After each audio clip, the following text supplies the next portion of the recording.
सुल्तानपुर से एक बड़ी खबर आ रही है। नौकरी दिलाने के नाम पर ठगी का मामला, डीपीआरओ को सौंपा गया शिकायती पत्र, जांच के आदेश। पंचायती राज विभाग में तैनात एक सफाई कर्मी पर नौकरी दिलाने के नाम पर लाखों रुपए ठगने और मानसिक प्रताड़ना का गंभीर आरोप सामने आया है। बुधवार को शिकायतकर्ता ने जिला पंचायत राज अधिकारी अभिषेक शुक्ल को शिकायती पत्र सौंपकर कार्रवाई की मांग की है। शिकायतकर्ता का आरोप है कि अखंड नगर विकासखंड क्षेत्र के निवासी ग्राम पंचायत कांपा विकासखंड बल्दी राय में तैनात सफाई कर्मी देवीदीन ने वर्ष 2023 में उसके पिता को झांसे में लिया। आरोप है कि देवीदीन ने खुद को दीपक नाम का आईएएस अधिकारी बताते हुए रक्षा मंत्रालय नई दिल्ली में विशेष सचिव पद पर तैनात होने का दावा किया और नौकरी दिलाने के नाम पर 4 लाख रुपए ले लिया।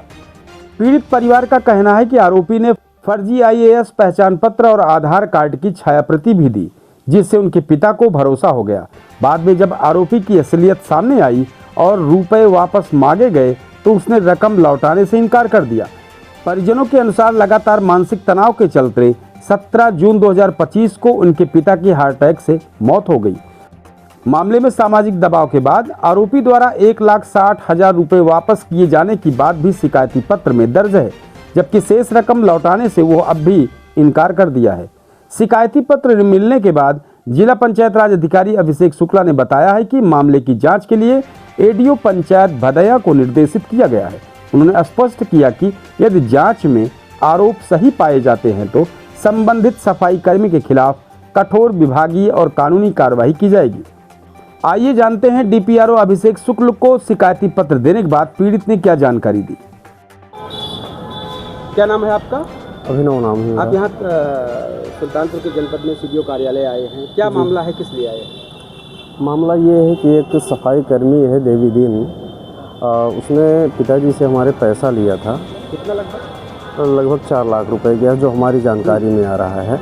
ये चीज़ें पहले हम लोगों को पता नहीं थी और पिताजी की हमारी 17 जून को डेथ हो गई और इसके बाद फिर हमें किसी और से पता चला कि पिताजी ने उसको पैसे वगैरह दिए थे, तो वो पैसा बहुत सामाजिक दबाव के बाद 4 लाख रुपए लिया था, जिसके बाद वो 1,60,000 रुपये हमको वापस किया।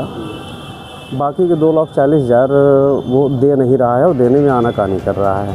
किस कारण से लिया था? अब जो हमें मामला पता चला है कि नौकरी के नाम पे बहकावा दे के लिया था और फिर उसने फिर जैसे हमको लगता है, जो हमें मतलब पता चला है कि जब इन लोगों को जानकारी हुई कि वो आदमी फ्रॉड है तो उससे पैसा मांगा जाने लगा और जब पैसा मांगा जाने लगा तो वही आनाकानी किया। तो पिताजी की डेथ के बाद फिर जब पता चला मामला तो थोड़ा सामाजिक दबाव डाला गया उसके ऊपर, तब वही 1,60,000 रुपये वापस अगले बगल का होगा वो। जहाँ तक पता चला है कि वो अखंड नगर ब्लॉक का है और गांव का नाम तो मुझे नहीं पता। क्या नाम है उस सफाई कर्मी का? देवीदीन नाम है। देवीदीन। तो आप यहाँ आज डीपीआरओ से मिले? जी जी। क्या रहा यहाँ हमने शिकायत की है, उन्होंने आश्वासन दिया है। कहीं ऐसा तो नहीं लग रहा है कि आपको डीपीआरओ भी संलिप्त हो, इस पर जाँच ना करें? नहीं, ऐसी कोई क्या आश्वासन में क्या दिया? आश्वासन में ये दिया कि उसके खिलाफ कार्रवाई हम करेंगे। जी। और भी कितने लोग इस तरह शामिल हो सकते हैं, कुछ एक अंदाज जो भी आपको जानकारी हो? अब जहाँ तक हमें सुनने में आ रहा है कि उसने बहुत बड़ा फ्रॉड किया है और कुछ लोगों से हमें जानकारी जो मिली है, इसका कोई पुख्ता सबूत नहीं है। कुछ जानकारी मिली है कि लगभग मान चलिए उसने 40-50 लाख रुपए इधर उधर तो किया ही होगा। अच्छा, डीपीआर साहब मान रहे को हमारा ही सफाई कर्मी है? जी।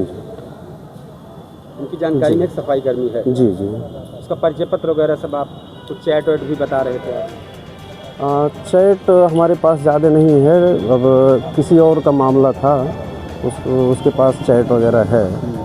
तो हमारे पास जो है कि कोई पुख्ता सबूत नहीं है, क्योंकि अब पिताजी से जो भी था उसका लेन देन था और अब बाकी जैसे जो हमें बात पता चली है किसी और से ही पता चली है और कितना ट्रांजैक्शन हुआ, कैसे हुआ, ये जानकारी मुझे। तो डीपीआरओ कार्यालय में आप आए थे, तो क्या संतुष्टि आपको दिख रही, कैसे क्या? संतुष्टि, हमें पूरा भरोसा है। एप्लीकेशन दे दिए? जी, एप्लीकेशन दे दिए हैं। और आश्वासन में क्या कहे डीपीआरओ? उन्होंने कहा कि उसको सस्पेंड करते हैं, उसके खिलाफ जांच लगवाते हैं और कार्रवाई करेंगे दोषी पाए जाने पर। आपका पूरा परिचय एक बार एड्रेस समेत। मेरा नाम अभिनव मौर्य है, मैं कादीपुर तहसील का रहने वाला हूँ। गांव कौन सा? गांव मेरा नारायणपाड़ा है। नौकरी दिलाने के नाम पर ठगी और फर्जी पहचान के इस गंभीर मामले ने एक बार फिर विभागीय निगरानी और सत्यापन प्रणाली पर सवाल खड़े कर दिए हैं। अब जबकि जिला पंचायत राज अधिकारी के स्तर से जांच के आदेश जारी हो चुके हैं, सबकी निगाहें जांच रिपोर्ट पर टिकी है। यदि आरोप सही साबित होते हैं तो यह कार्यवाही न सिर्फ पीड़ित परिवार को न्याय दिलाने की दिशा में अहम होगी, बल्कि भविष्य में ऐसे मामलों पर सख्त संदेश देने का भी काम करेगी। आप देख रहे हैं केडी न्यूज।